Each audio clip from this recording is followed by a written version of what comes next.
오늘의 말씀은 누가복음 14장 15절에서 24절입니다. 함께 먹는 사람 중의 하나가 이 말을 듣고 이르되 무릇 하나님의 나라에서 떡을 먹는 자는 복되도다 하니, 이르시되 어떤 사람이 큰 잔치를 베풀고 많은 사람을 청하였더니 잔치할 시각에 그 청하였던 자들에게 종을 보내어 이르되 오소서, 모든 것이 준비되었나이다 하매 다 일치하게 사양하여 한 사람은 이르되 나는 밭을 샀음에 아무래도 나가 보아야 하겠으니 청컨대 나를 양해하도록 하라 하고, 또 한 사람은 이르되 나는 소 5 겨리를 샀음에 시험하러 가니 청컨대 나를 양해하도록 하라 하고, 또 한 사람은 이르되 나는 장가 들었으니 그러므로 가지 못하겠노라 하는지라. 종이 돌아와 주인에게 그대로 고하니, 이에 집주인이 노하여 그 종에게 이르되 빨리 시내의 거리와 골목으로 나가서 가난한 자들과 몸 불편한 자들과 맹인들과 저는 자들을 데려오라 하니라. 종이 이르되 주인이여, 명하신 대로 하였으되 아직도 자리가 있나이다. 주인이 종에게 이르되 길과 산울타리 가로 나가서 사람을 강권하여 데려다가 내 집을 채우라. 내가 너희에게 말하노니 전에 청하였던 그 사람들은 하나도 내 잔치를 맛보지 못하리라 하였다 하시니라. 아멘. 오늘 말씀을 보면 큰 잔치를 준비하는 어떤 한 사람의 이야기가 나옵니다. 이 사람이 잔치를 준비하면서 여러 사람들을 초대하고 초청하는데, 그래서 반드시 이 잔치에 그 사람들이 나오기를 간절히 또 기다리고 또 기대하는 것이죠. 그리고 심지어 잔치 당일에는 정말로 예의를 갖춰서 자기 종들을 보내서 이 초대한 사람들을 모시러 갑니다. 당시 사회 풍습이 그러했던 것이죠. 초대를 하고 나면 반드시 예의를 갖춰서 당일에 정성껏 모시러 가야 된다는 겁니다. 그런데 그 초대했던 사람들이 당일에 어떤 말을 하냐 하면 다들 다른 일이 있어서, 다른 일 때문에 너무나 바빠서 못 가겠다라는 겁니다. 변명을 늘어놓습니다. 그래서 잔치에 안 가려고 하는 것이죠. 한 사람은 밭을 사서 밭을 돌보기 위해서 가봐야 된다라고 얘기를 합니다. 또 한 사람은 소 5 겨리를 샀다 얘기합니다. 여러분, 겨리는 한 쌍이죠. 밭을 일굴 때에 2마리의 소가 한 쌍이 밭을 일굽니다. 그렇게 계산해서 이 5 겨리라고 하는 것은 5쌍, 그러니까 10마리인 거죠. 10마리의 소를 샀다라는 겁니다. 그 소를 보러 가야 된다 얘기하면서 초대에 응하지 않습니다. 그리고 또 한 사람은 장가를 갔다라고 이야기하면서 못 가겠다라고 합니다. 마지막 이 장가 간 사람은요, 앞에 사람하고 좀 다른 게 양해도 구하지 않아요. 양해도 구하지 않습니다. 앞에 두 사람은 양해를 구했다라고 그렇게 얘기를 하는데 못 가겠습니다 그러고는 끝인 거예요. 물론 나름대로의 사정은 있겠지만 초대한 사람의 입장에서는요, 어떻습니까? 정말로 섭섭할 수 있는 그런 상황 아니겠습니까? 이 근동지방의 문화는요, 환대의 문화입니다. 이 사람들을 초대하고 베풀고 하는 것은 자신과 또 자신 가족, 그리고 뿐만 아니라 마을 공동체에 명예가 걸린 일로 받아들여집니다. 주인이 잘 베풀지 못하고 섬기지 못해서 그런 소문이 돌았다 한다면 이 명예가 실추될 수 있는 거예요. 그리고 또 일을 벌려놨는데 사람들이 아무도 안 온다는 것도 문제가 되는 것이죠. 그래서 초대된 사람들의 행동은요, 지금 초대한 사람에게 있어서는 참 무례한 행동이다라고 할 수 있는 것입니다. 만약 큰 잔치가 그들의 인생에 정말로 중요한 일이다, 라고 그냥 여겨졌다면, 장가 가는 일보다, 소를 사는 것보다, 밭을 사는 것보다 더 중요한 것이라고 여겼다면 어땠겠습니까? 그 초대를 과연 거절했겠습니까? 그랬으면 거절 안 했을 겁니다. 이 주인의 초대에 거절한 이 사람들은 그 잔치가 얼마나 중요한지를 모르는 겁니다. 예수님께서 이 말씀하시는 이 큰 잔치 이야기는 한 바리새인 지도자가 예수님을 초대한 그 식사 초대의 자리에서 그러니까 지금 잔치가 벌어진, 어떻게 보면 그런 자리에서 예수님께서 말씀하시는 것이죠. 바리새인들과 식사를 하는 거 이번이 처음은 아닙니다. 7장에서 또 11장에서 이미 초대를 받았습니다. 그런데 모든 바리새인들이 의도가 다 똑같습니다. 뭐냐면 순수하지 못한 동기를 가지고 예수님을 시험하려고 하는 것이죠. 예수님을 정죄하고 예수님의 그 어떤 것들을 책잡기 위해서 말이 식사 초대지, 말하자면 이게 청문회 같은 그런 겁니다.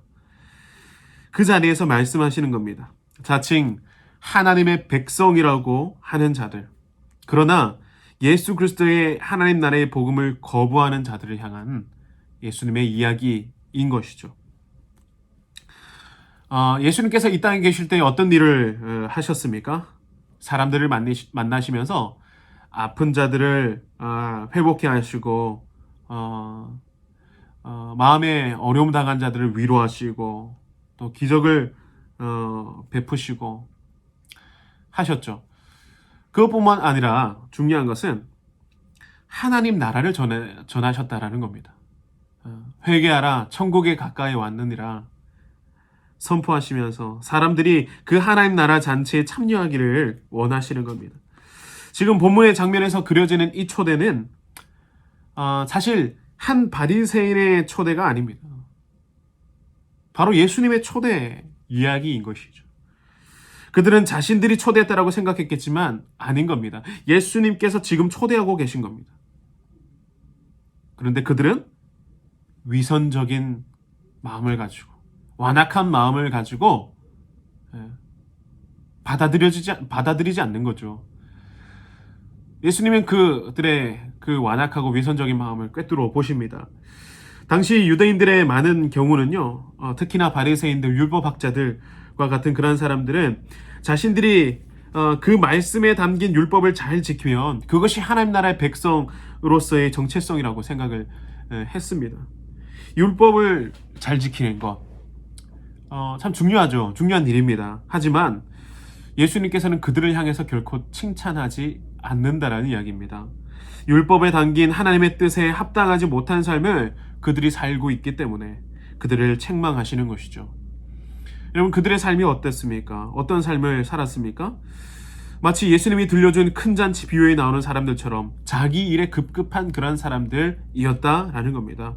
자신들의 이익만을 생각하고 율법을 자신들은 잘 지킨다고 그렇게 하지만은 자신들의 잣대로 사람들의 계급을 나누고 멸시하고 사랑하고 섬기지 못하는 자의 모습을 예수님께서 지금 지적하고 계신다라는 것이죠.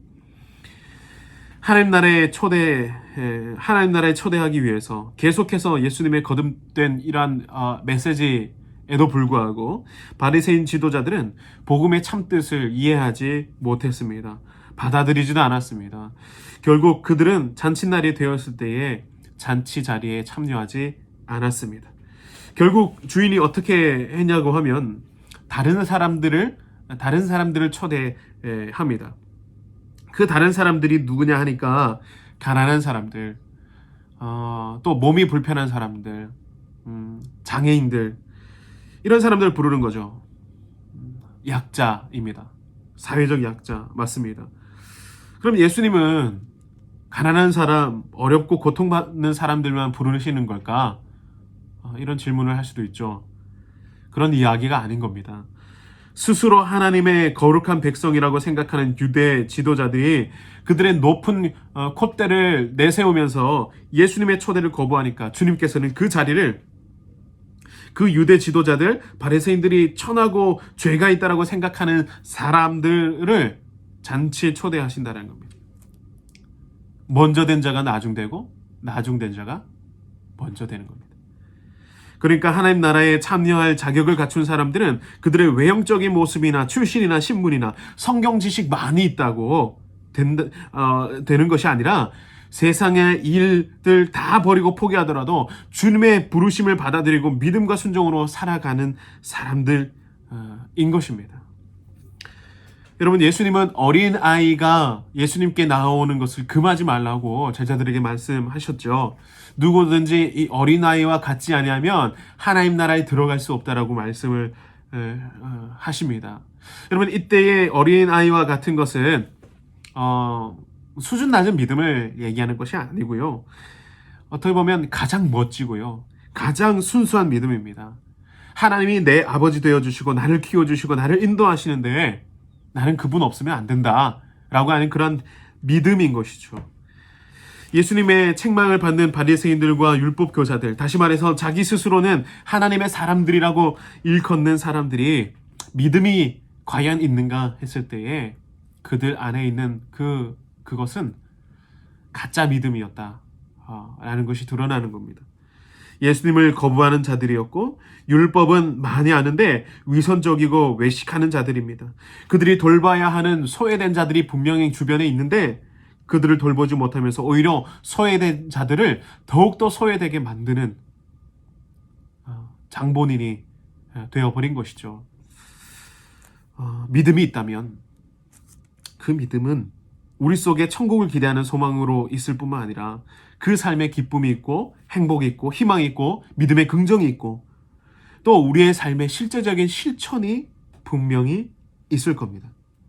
그 실천은요, 다른 사람들을 향한 안타까운 마음과 또 내가 가지고 있는 이 복음의 기쁨을 어떻게든 저 사람들과 함께 나누고 싶다라고 하는 그런 열망으로 드러나게 되어 있다라는 겁니다. 하나님께서 우리를 그 하나님 나라 부르실 때에 그 부르심에 합당한 우리가 되는 것은요, 참된 믿음을 가지는 것입니다. 그리고 그 참된 믿음은 우리를 그것에 걸맞는 삶으로 살아내게 할 것입니다.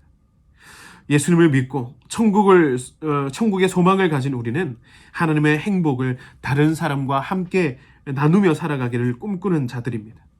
우리의 것만이 아닙니다. 모두의 것입니다. 예수님의 초대, 하나님 나라의 잔치 초대가 얼마나 귀한 것인지를 우리가 깨닫고 알 때에 우리는 다른 사람들도 초대할 수 있는 것입니다. 밭을 사고 소를 돌보고 장가가는 일 중요할 수 있겠지만 필요한 일이겠지만 하나님 나라보다 중요하지 않습니다. 우리가 소비와 소유의 즐거움에 빠져서 혹은 일상의 분주함에 빠져서 하나님 나라를 뒷전으로 미뤄서는 안 되는 것이죠. 여러분, 오늘 기도하는 우리에게 정말 또 다른 누군가를 축복하며 기도하는 여러분들의 삶을 통해서 하나님 나라 맛보게 될 줄 믿습니다. 여러분, 그 기쁨을 누리고 또 나누게 되는 그런 삶을 살아가기를 소망하시면서 또 기도하시면서 또 실제적인 삶으로 실천으로 그렇게 살아가실 수 있는 오늘 이 하루가 될 수 있기를 주님의 이름으로 소망하고 축복합니다. 우리 기도하겠습니다. 하나님, 나를 불러주신 은혜를 되새깁니다. 내가 천국 잔치를 향해서 나아갑니다.